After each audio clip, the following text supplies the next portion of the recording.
Bueno, vamos hoy a estudiar, este es el cuarto libro de los 5 poéticos. Acuérdense, Job, Salmos, Proverbios, Eclesiastés y Cantares.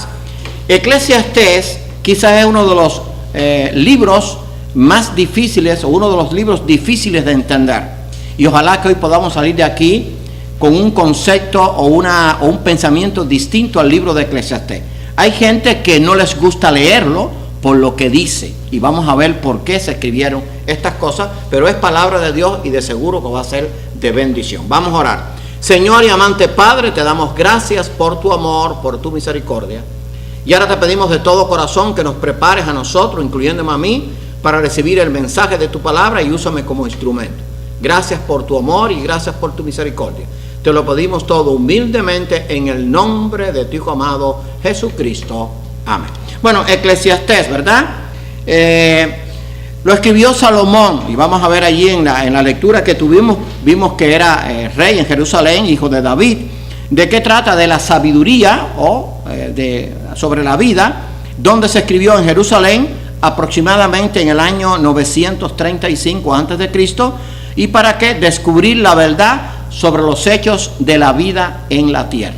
Y vamos a ver que hoy estuvimos parte del día tratando de hacer el PowerPoint más completo para poder tener una idea mejor de este libro de Eclesiastés. El resumen de los capítulos, el significado de la vida, capítulos 1 y 2, la vida no siempre es justa, capítulos 3 al 6, allí vamos a ver el capítulo 3 de que todo tiene su tiempo, la sabiduría, capítulos 7 y 8, nadie conoce el futuro, 9 al 10, y la obediencia a Dios. Así que de eso trata todo el libro, tiene 12 capítulos. Ahora, para palabras claves en el libro, vanidad y bajo el sol. Estas palabras se mencionan más de 25 veces en todo el libro, y muchas de estas experiencias parecen corresponder a las que pudo haber tenido Salomón. ¿Ok? Muchos creen, yo creo que está más adelante, es muy posible que fuera escrito cuando Salomón se apartó de las leyes de Dios, cuando tomó para él mujeres paganas, pues en el libro está presente un disfrute materialista de los placeres. Los epicúreos.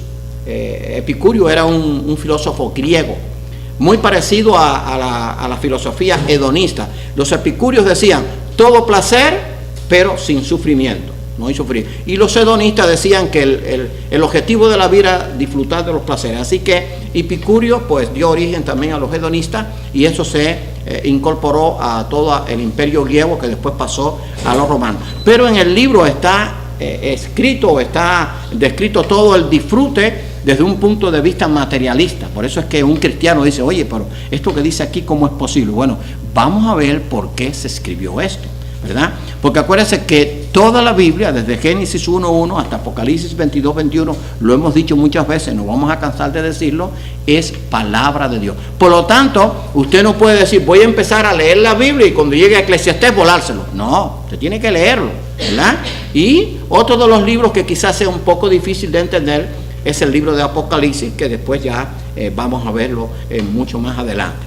Ahora, una de las claves de lo escrito en el libro es el resultado de una vida de pecado y sin temor a Dios. Esa es una de las claves para poder entender el libro. El libro está tratando de ver el resultado de una vida de pecado sin temor a Dios. En el capítulo 1 que leímos, dicen los versículos 12 al 15, yo el predicador fui rey sobre Israel en Jerusalén. Está hablando de Salomón, por supuesto.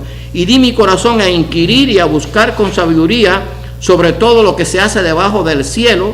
Este penoso trabajo dio Dios a los hijos de los hombres para que se ocupen en él. Miré todas las obras que se hacen debajo del sol, y he aquí todo ello es vanidad y aflicción de espíritu. Oye, esto está derrotista. Lo torcido no se puede enderezar, y lo incompleto no puede contarse. O sea, hay una descripción de lo que es la vida del hombre sin Dios. O sea, dice allí, lo torcido no se puede enderezar y lo incompleto no se puede contar. Todo lo que hay debajo del sol es vanidad y aflicción de espíritu. Pero, ¿de qué está hablando aquí? Del hombre que no tiene esperanza en Dios. Porque para el hombre el trabajo tiene un propósito. El trabajo no es como algunos dicen que fue producto del pecado y Dios lo dio como castigo. No. antes del hombre pecar, ya el hombre trabajaba, o sea, labraba la tierra, claro, sin la maldición de la tierra, y era una bendición poder trabajar. Así que esto nos está diciendo la vida del hombre sin Dios.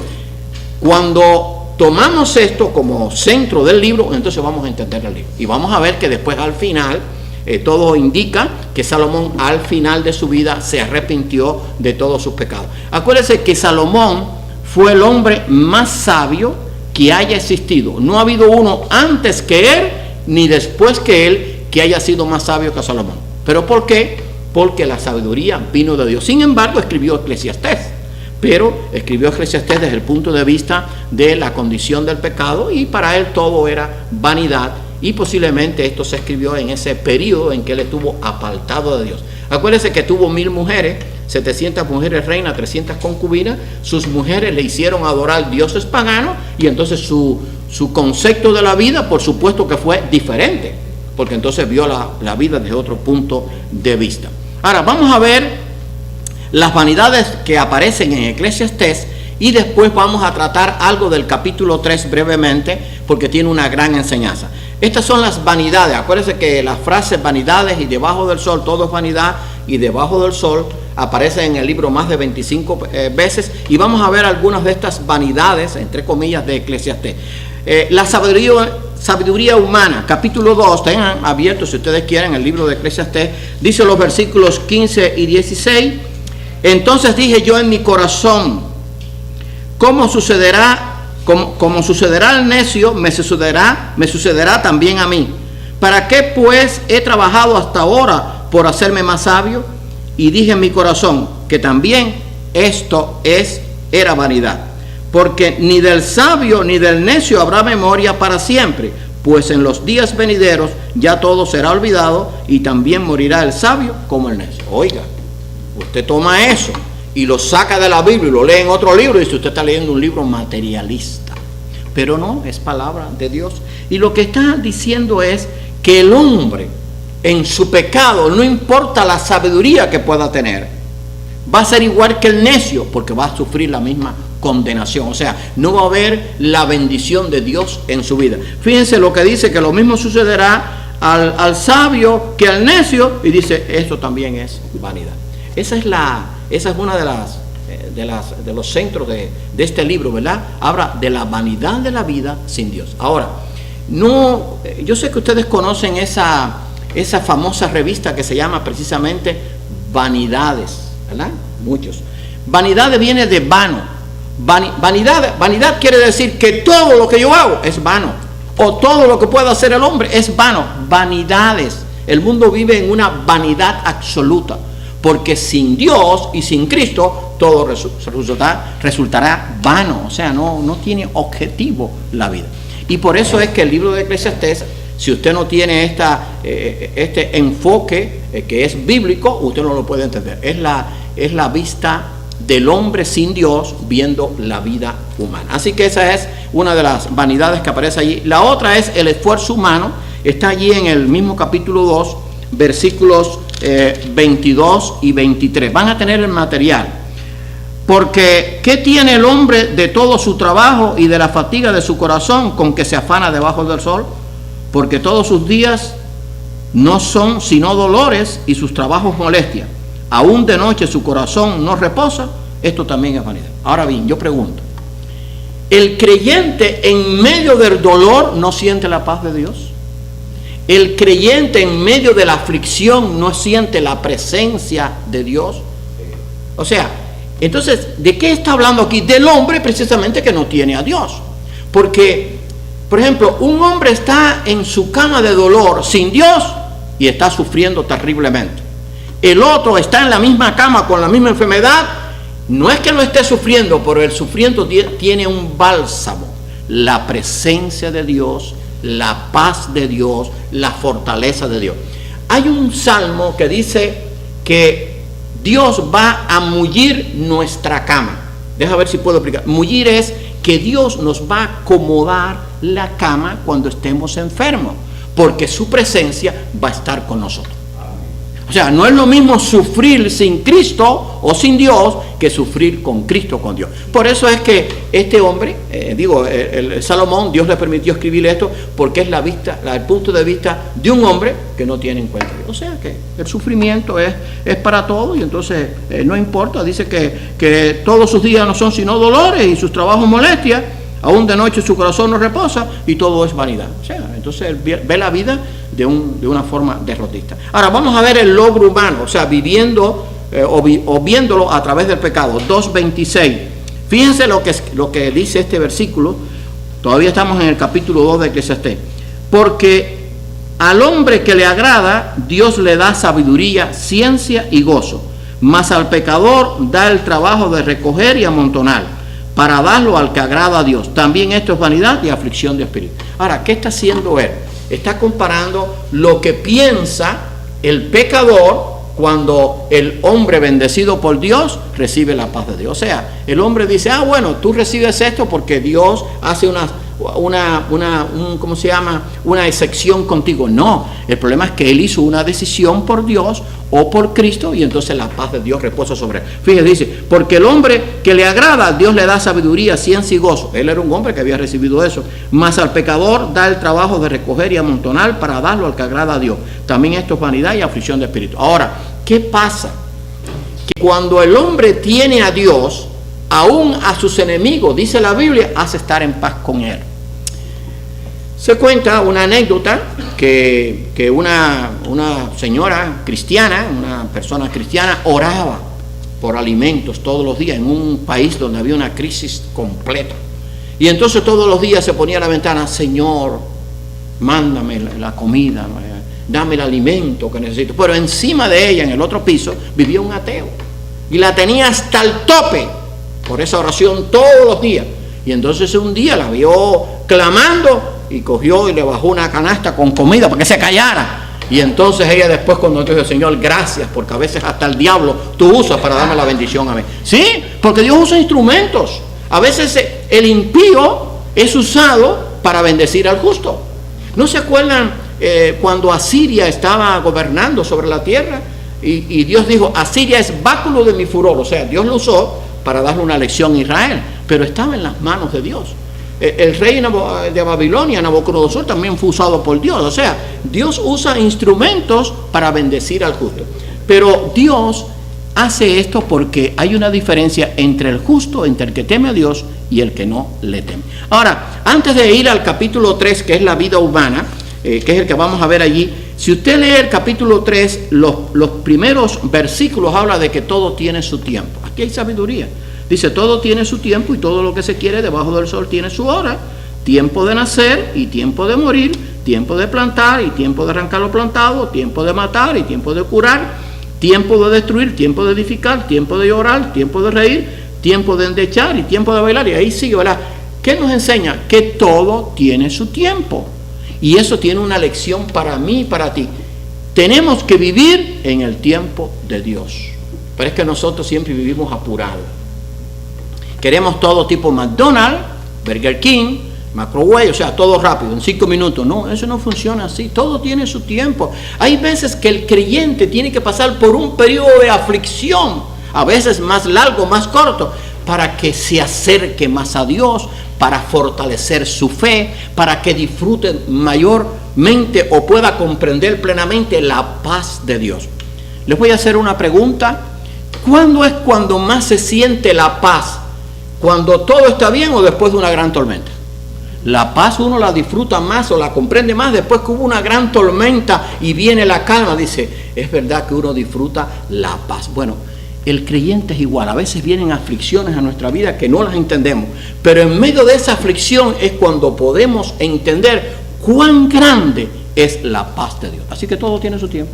Hay tiempo en que tenemos que sufrir. Hay tiempo en que vamos a reír cuando nacen los hijos, cuando se nos casan los hijos, pero cuando se nos mueren los familiares o cuando se enferman, hay tiempo para todo. Entonces nosotros como creyentes tenemos que estar preparados. Todo no va a ser risas, aunque el creyente tiene una bendición, que uno de los frutos del Espíritu es el gozo que nos da Dios a través de los frutos del Espíritu. ¿Gozo en medio de la tristeza es posible? Sí, yo lo experimenté. O sea, el gozo de saber que yo estoy en las manos de Dios, que mi familia, que quizás se esté muriendo, está en las manos de Dios, que la prueba que estoy pasando está en las manos de Dios, y entonces, Señor, yo espero en ti. Así que fíjense la diferencia. Ahora, dice después de los versículos 10 al 12, allí hablando del capítulo 3, yo he visto el trabajo que Dios ha dado a los hijos de los hombres para que se ocupen en él. O sea, no todo lo que está en el libro de Eclesiastés es así tan negativo, porque acuérdense que es el punto de vista viéndolo desde el punto de vista del hombre pecador.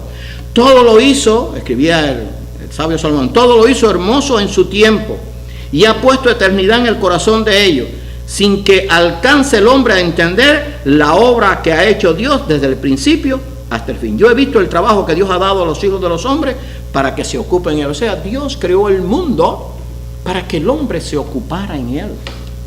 Dios no creó vagos. O sea, cuando Dios creó a Adán, miren, vamos a pensar por un momento, si Adán no hubiera pecado, todavía Adán estuviera aquí. Lo vamos a ver en el reino de los cielos. Yo creo que él va a estar allí.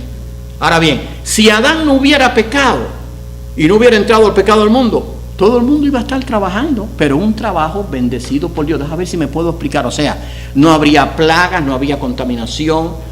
Porque acuérdense que uno de los castigos es, y si usted lee, por eso es que lee la Biblia, Dios le dijo, con el sudor de tu frente vas a recoger el fruto de la tierra. O sea, que antes no sudaba. ¿Sabe por qué? Porque el fruto se daba por sí solo.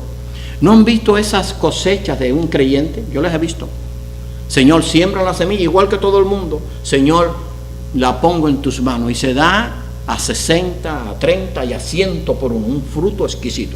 Pero el malvado que está al lado, a lo mejor pasa al revés a veces, ¿sabe? Porque Dios tiene sus planes. Pero el malvado se le seca, le cae la plaga. Ahora, ¿qué ha pasado? Dice la Biblia que después que el hombre pecó, la tierra está maldita.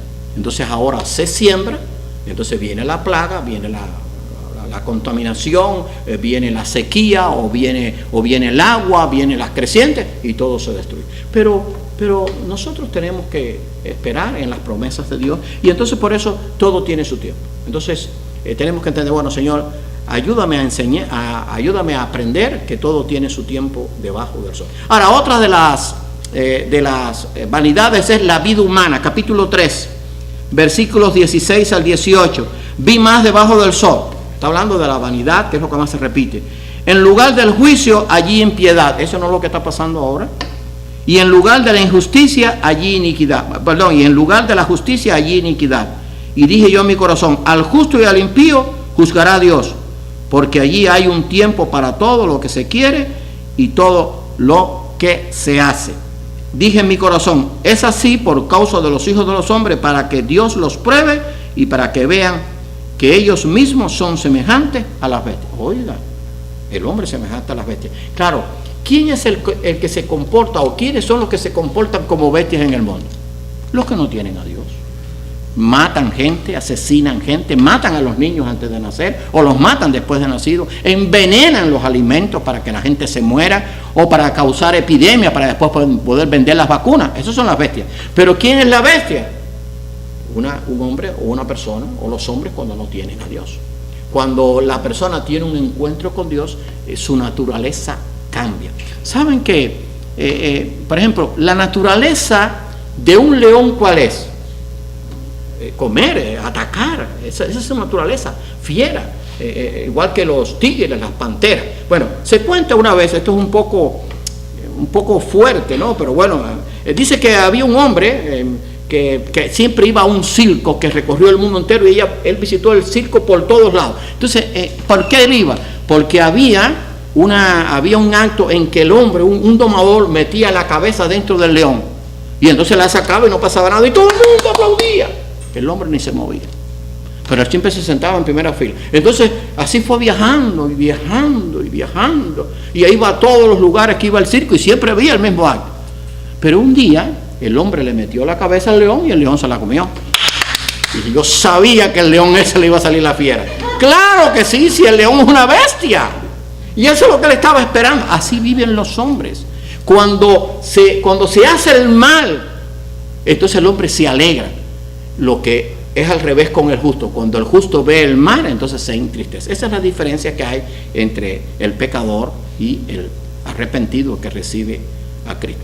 Vamos a ver otra vanidad, la rivalidad de la vida. Capítulo 4, versículos 1 y 4. Dice, me volví y vi todas las violencias que se hacen debajo del sol. No es verdad que vivimos en un mundo de violencia, pero eso es un mundo pecador.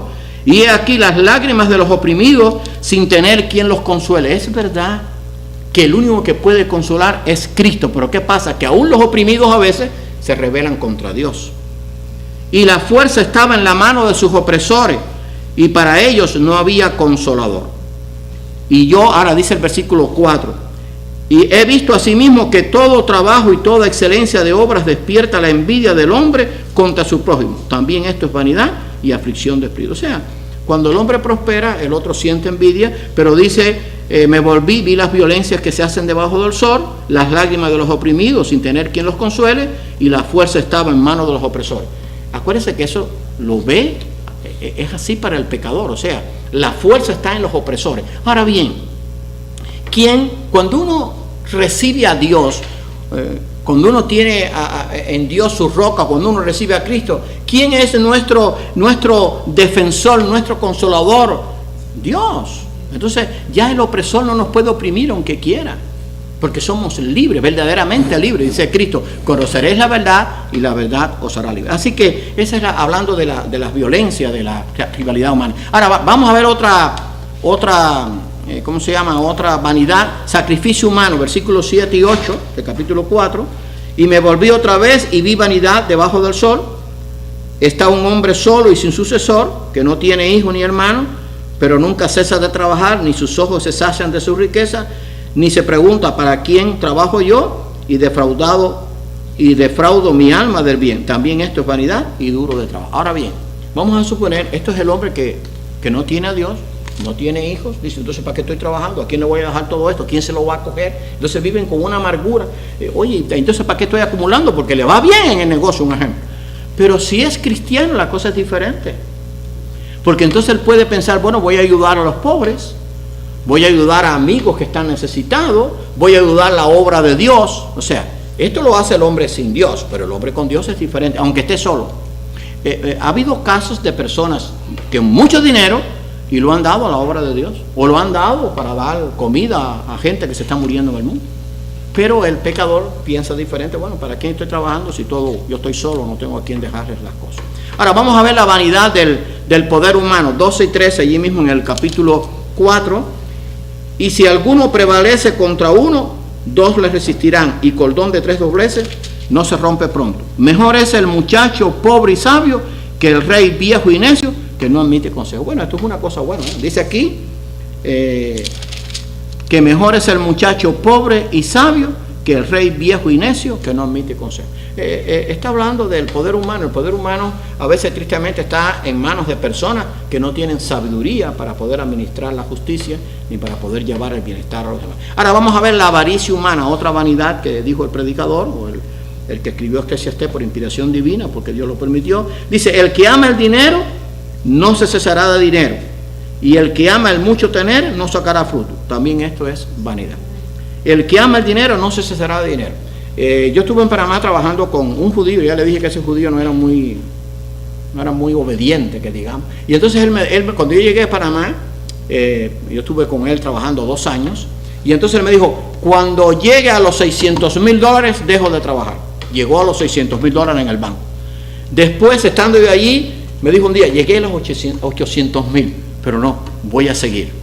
Y entonces después, no, ahora quiero llegar al 1,000,000. No sé en qué va parado, pero ya está muy viejo.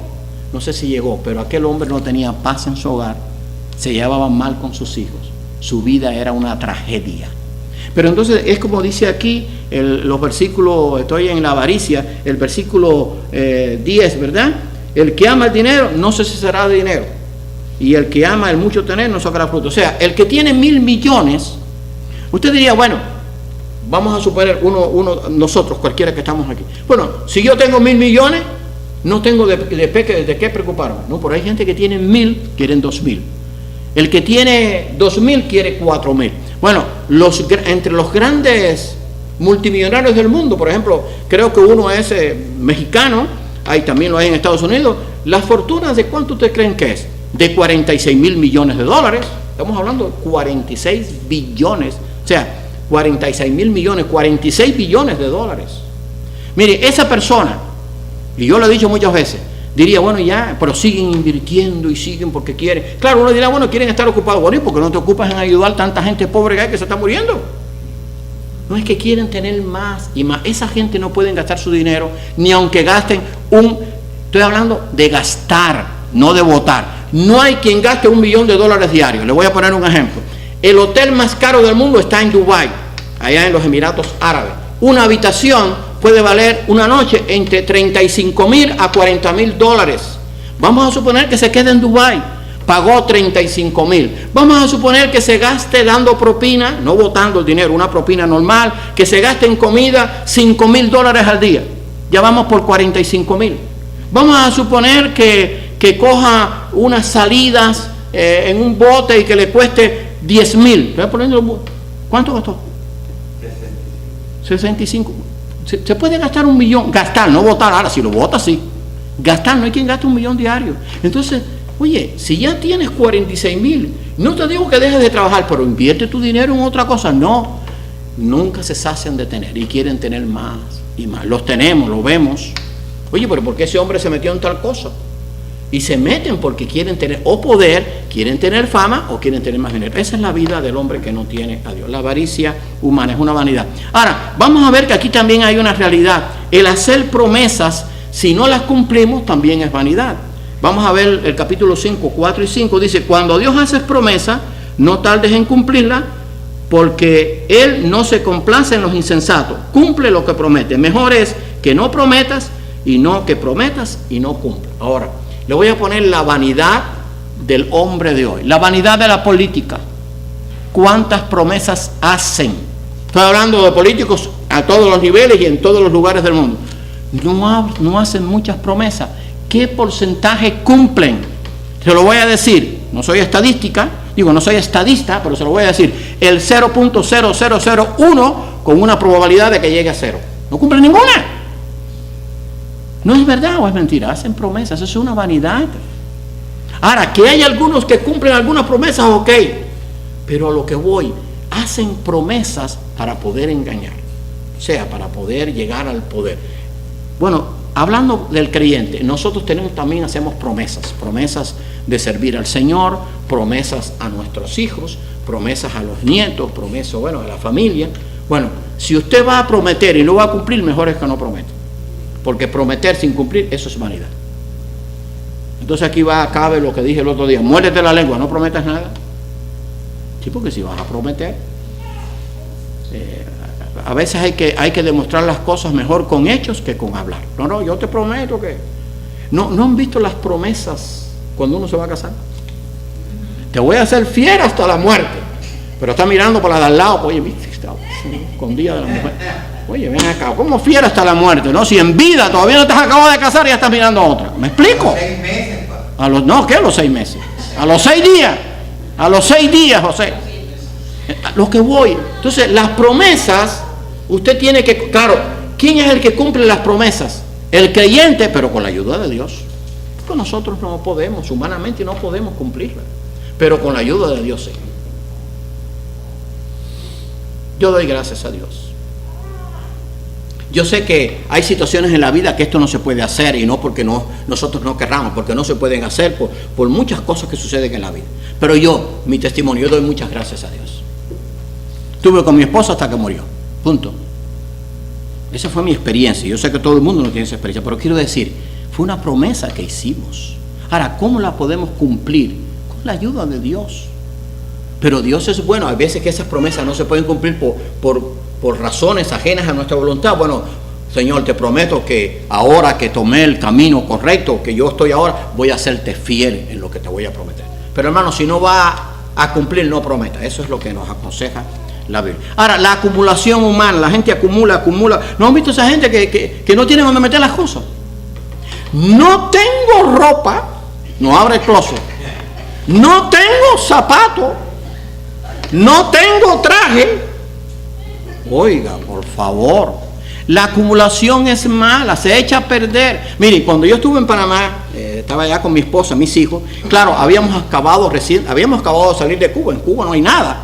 Entonces, en Panamá todo lo daban en plástico. Entonces, ¿qué hacía mi esposa? Comprábamos el aceite, era un pomo de plástico, y entonces empezó a acumular los plásticos, y entonces ya no cabían en la cocina, los pusimos en el patio, se nos llenó casi todo el lateral. Le dije, mi amor, cada vez que vamos al supermercado van a darnos un plástico. Entonces, hasta que entendió que se podía botar. Pero la acumulación humana es malo, la gente acumula y acumula y acumula. ¿Saben que hay gente, y hermano, no se sienta aludido, pero estoy hablando porque esto es pasado, hay gente que se muere y se quedaron con ropa sin estrenar en el closet? Porque la compraron y se le olvidaron que la compraron. La metieron para allí. Bueno, déjenme decirle, porque los cortés no quitan la verdad. Yo tengo una camisa que no me la he estrenado. La tengo ahí en el... Claro, me queda un poco... No, es que me queda un poquito ancha, pero lo que voy, a veces acumulamos y acumulamos. Oye, pero debiéramos ser más ecuánimes, ¿no? Voy a comprar lo que necesito. Acuérdense que eso es una tendencia materialista del mundo en que vivimos. Por eso está la propaganda en la televisión, en la radio, compra y compra y compra. No te hace falta, pero compra. La gente aquí en estos países como Estados Unidos y otros países, la gente no compra por necesidad, la gente compra por convulsión, por emoción, por motivación. No, esto es mejor. Hoy me llamaron para el cable. Le dijo, oye, bueno, únicamente que me deje el cable regalado, no me llames. No quiero cable. O sea, yo tengo un sistema de cable para poder ver mis noticias. O sea, entonces, pero te llaman, no, que esto es mejor. Mentira, es peor. Pero la acumulación humana también es una vanidad. Dice allí el capítulo 6, 7 al 9, todo el trabajo del hombre es para su boca y con todo eso su deseo no se sacia. O sea, no te vas a saciar nunca. Porque ¿qué más tiene el sabio que el necio? ¿Qué más tiene el pobre que supo caminar entre los vivos? Más vale vista de ojos que deseo que pasa. Y también esto es vanidad y aflicción de espíritu. Fíjate qué buena está. Más vale vista de ojos que deseo que pasa. Y también esto es vanidad y aflicción de espíritu. Sí, hay gente que desea y desea, pero no tiene. Bueno, mejor es no desear y pedirle, Señor, dame lo que yo necesito. Y gracias por lo que tengo. Mira, hermano, no es pecado tener las cosas. Lo que es pecado es vivir para las cosas. Señor, gracias por lo que me ha dado. Mire, yo me recuerdo que yo en Cuba, yo tenía, bueno, como yo y otros, yo tenía un solo par de zapatos para ir al médico, para todo, y para ir a la iglesia, era el par de zapatos. Pero ese par de zapatos tenía dos huecos hacia abajo a la suela, y yo le ponía cartón. Los zapatos así, vistos de frente, estaban buenísimos. Ahora, si cruzaba el pie, imagínate tú, si se me rompía el cartón, me veía la media que no estaba completa, parecía medio de pelotero, era abierta adelante con todo de afuera. Así era. Ahora tengo muchos pares de medias, gracias a Dios, tengo unos cuantos pares de zapatos, 7, 8, no me acuerdo. Pero hermano, el problema no es tenerlo, sino dar gracias, Señor, gracias por lo que me has dado. Entonces, lo malo es que tenga y entonces me esté quejando, ¿verdad? Igual que la comida, ¿verdad? Ay, Señor. Bueno, aquí el problema, ¿saben que el problema en otros países es a ver qué voy a comer? Y aquí es, exacto, ¿qué voy a hacer hoy? Ya no hay que hacer, no es así. Bueno, hay que decir, Señor, ayúdame a no obrar así, a decir, Señor, gracias. Bueno, hoy voy a hacer revoltillo, mañana voy a hacer el mismo huevo, pero lo voy a hacer frito, después voy a hacer tortilla, y después o sea, es el mismo huevo, pero bueno, ¿qué vamos a hacer? Pero que no olvidemos la bendición humana. Vamos a ver la religión humana, que también es vanidad cuando la religión no está basada en la verdad de Dios. Dice 10 al 14, asimismo he visto a los inicuos sepultados con honra, mas a los que frecuentan el lugar santo fueron puestos en olvido en la ciudad donde habían actuado con rectitud. Esto también es vanidad. Bueno, voy a leer ese solo. Los inicuos sepultados con honra, mas los que frecuentaban el lugar santo fueron puestos en olvido en la ciudad donde habían actuado con rectitud. Esto también es vanidad. Bueno, déjenme decirle, esto es el punto de vista de un materialista sin Dios.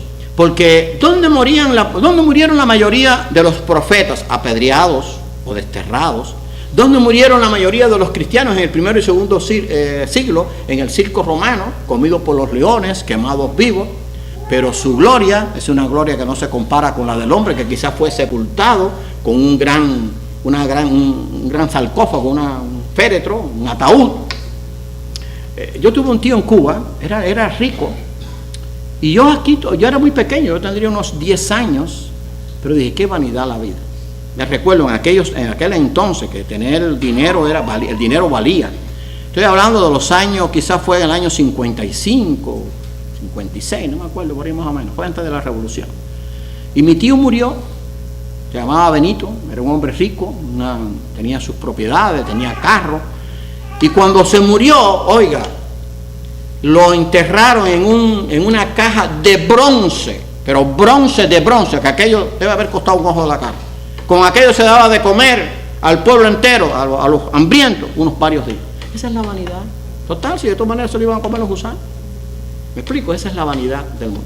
Esa es lo que pasa con aquello. Ahora, el que muere quizás en una cajita de cartón o sin sepultura, como lo hacían con los cristianos, va a la gloria eterna, a la presencia de Dios. Conclusión materialista, epicuria, de Epicurio: comamos y bebamos que mañana moriremos. Eso es lo que decían los materialistas. Comamos y bebamos que mañana moriremos. ¿Qué dice el capítulo 9? Fíjense qué importante es leer el Eclesiastés para ver el punto de vista materialista. Dice el capítulo 9, versículos 8 al 10: en todo tiempo sean blancos tus vestidos y nunca falte un ungüento sobre tu cabeza. Goza de la vida, escucha bien, con la mujer que amas todos los días de la vida de tu vanidad, que te son dados debajo del sol, todos los días de tu vida, porque esta es tu parte en la vida y en tu trabajo con que te afanas debajo del sol. Todo lo que te viniera a la mano para hacerlo, hazlo según tu fuerza, pero esto es hacerlo bien, no mal como el pecador. Porque en el Seol, a donde vas, no hay obra, ni trabajo, ni ciencia, ni sabiduría. Esto lo toman los testigos para decir que no hay alma y que uno se muere como los animales, va todo el mundo al mismo lugar. Me volví y vi debajo del sol que ni de los ligeros, que ni es de los ligeros la carrera, ni la guerra es de los fuertes, ni aun de los sabios el pan, ni de los prudentes la riqueza, ni de los elocuentes el favor, sino que tiempo y ocasión acontecen a todos. O sea, les pasa lo mismo a todos. Porque el hombre tampoco conoce su tiempo, como los peces que son presos en la mala red, y como las aves que se enredan en lazo. Así son enlazados los hijos de los hombres en el tiempo malo, cuando cae de repente sobre ellos. También vi esta sabiduría debajo del sol. Y después, creo que donde dice comamos y bebamos, 8 al 10, dice, sí, comamos y bebamos, o sea, porque esta es tu vida, dice, todo lo que te viniera a la mano, hazlo, según tu fuerza, porque en eso, o sea, mientras tengas vida, disfrútala. Ahora, qué contraste con la fe del que teme a Dios, ¿verdad? Fíjense lo que Pablo escribió allí en 1 Corintios 15, porque si usted no compara la Biblia a la luz de la Biblia, entonces no va a aprender la lección. Dice 1 Corintios 15, 19 y 20. A ver, sí, este es el 15. Dice 19 y 20. Mas ahora, dice, si en esta vida solamente esperamos en Cristo, somos los más dignos de conmiseración de todos los hombres. Mas ahora, Cristo resucitado de los muertos, primicia de los que durmieron, es hecho. Y 32 al 34 dice: si como hombre batallé en Éfeso contra fiera, ¿qué me aprovecha si los muertos no resucitan? Comamos y bebamos, que mañana moriremos. Pero el creyente tiene una esperanza. O sea, no es comer y beber que mañana moriremos. Voy a comer como debo comer, decentemente, con el pan de cada día que Dios me da, porque tengo una esperanza eterna. Pero la gente materialista dice, comamos y bebamos, que después de la muerte no hay nada. Capítulo 10, contraste entre la sabiduría y insensatez. Allí va a haber algunos consejos muy importantes. Y el capítulo 11 da consejos sobre la generosidad y sobre el joven. Dice en el capítulo 11, versículos 9 y 10, porque vamos a terminar ya por el tiempo. Dice allí, capítulo 11 de Eclesiastés, versículos 9 y 10. Dice lo siguiente: alégrate, joven, en tu juventud, y tome placer tu corazón en los días de tu adolescencia, y anda en los caminos de tu corazón y en la vista de tus ojos, pero sabe que sobre todas estas cosas te juzgará Dios. O sea, anda, pero anda bien. Disfruta de la vida conforme al poder de Dios y agradando a Dios. Quita pues de tu corazón el enojo y aparta de tu carne el mal, porque la adolescencia y la juventud son vanidad. En ese sentido, y en esto tienes razón, son vanidad porque pasan, ¿verdad? ¿Cuántos cumplieron 15 aquí? Bueno, hay uno que no ha cumplido, el niño no ha cumplido todavía 15. Pero todos los demás cumplieron 15. ¿Nos acordamos? Yo me acuerdo, yo tengo una foto que puse ahora de los 15. No era porque se celebraban los 15 de los muchachos, sino porque quise poner algo que me hicieron allá en la iglesia y lo puse en Facebook, ¿verdad? Pero ya han pasado, de que yo cumplí 15, ya han pasado, ¿cuánto? ¿No? 20, un par de años. Una bobería. Un par de 30 años han pasado. Más de un par de 30 años. Pero hermano, tenemos que disfrutar de la vida, pero conforme a lo que a Dios le agrada. Y vamos a terminar con el capítulo 12, la realidad de la vejez, la impotencia de buscar a Dios. Dice el capítulo 1, acuérdate de tu Creador en los días de tu juventud. Y esta es la esencia del libro. El capítulo 12, antes que vengan los días malos y digan los años de los cuales digan no tengo en ellos contentamiento, antes que oscurezca el sol y la luz y la luna y las estrellas vuelvan tras la lluvia. Y 6 y 7 dice, antes que la cadena de plata se quiebre y se rompa el cuenco de oro y el cántaro se quiebre junto a la fuente y la rueda sea rota sobre el pozo y el polvo vuelva a la tierra como era y el espíritu vuelva a Dios. Acuérdate de tu Creador en los días de tu juventud. O sea, en los días de tu vida. O sea, porque hay personas que no conocen a Dios joven, lo conocen quizás en la vejez, pero acuérdate de Dios. Lo importante es que te acuerdes. Pero si es joven, mucho mejor porque le puedes dedicar tu vida a Dios. Y el propósito del libro está en los versículos 12 al 14. Quizás, mire, yo no aconsejo leer ningún libro por el final. ¿Saben que a la gente le encanta eso? Leer el libro, empezar por el final. Bueno, les voy a dar un consejo. El de Eclesiastés, comiencen al revés. Comiencen por el final. Este sí vale la pena. Porque el final es donde está el propósito del libro. Dice el capítulo 12, que es el último capítulo, dice los versículos 12 al 14. Ahora, hijo mío, a más de esto sea amonestado. No hay fin de hacer muchos libros y el muchos estudios es aflicción de la carne. Eso es una gran verdad. Una vez dije esto, cuando los pocos meses que estuve en la universidad y por poco me matan. Pero el mucho estudio no es aflicción de la carne. Si usted tiene una enfermedad y no sabe las consecuencias, usted está feliz, usted está ignorante. Pero si usted sabe las consecuencias que vendrán después, usted entonces se aflige. Por eso ahora yo le recomiendo, no, claro, lo hacemos, pero no averigüe mucho por internet. Ay, bueno, esto no, si como esto me pasa. Entonces, mira, no va a comer nada, no va a desayunar, no va a tomar café, no va a tomar café con leche, no va a comer pan con mantequilla, no va a comer lo que a usted le gusta porque dice esto, no va a tomar agua porque si tú... Oye, entonces me están bombardeando. Entonces, mucho estudio es aflicción. Mientras usted más conoce, más sufre. Ustedes no han visto, yo los vi en todos los países, esa gente muy pobre que quizás tienen poca cultura, quizás tienen algo, pero están disfrutando de la vida como si nada tuvieran, echándose fresco. Una vez vi un documental de un señor que estaba acostado en un camastro, prácticamente sin ropa porque estaba lleno de una enfermedad muy mala. Lo único que tenía, escuche bien, era un abaniquito hecho de una penquita de esa, de una mata, y entonces se estaba echando fresco y le habían regalado un radiecito así chiquito y él decía, doy gracias, escuche bien, doy gracias a Dios porque puedo tener este abaniquito que me echa fresco y me puedo echar con esta mano porque las demás no podía moverlo, el cuerpo no podía moverlo y puedo oír la radio. Oiga, qué clase de lección, eso me estremeció a mí. Y eso fue verdad, eso fue Sí, porque a veces tenemos la televisión, tenemos los canales, tenemos aire acondicionado, tenemos la ropa, tenemos la comida y siempre nos estamos quejando. Oye, pero ven acá, mijo, y no, mira para el cielo, y mira para tu alrededor, y mira para abajo. Sí, porque la gente siempre se compara con el que más tiene. Saben que hay millones, escuche bien, y si no, compruébelo, eso sí lo puedo buscar por internet. Hay millones en el mundo que nacen y mueren y no se ponen un par de zapatos. Se mueren descalzos. Y que comen una vez al día, si comen. Hay gente que nunca han visto una ciudad, mueren en el campo, en una ciudad intrincada. En Cuba yo tuve amigos que nunca fueron a La Habana y se murieron sin ir a La Habana. Que era la capital, ¿no? Bueno, entonces compárate con eso y entonces da gracias a Dios. Y entonces el libro termina, dice, este es el resumen del libro, escuche bien, por eso, si va a leer el Eclesiastés, este sí se lo recomiendo, comience por el final.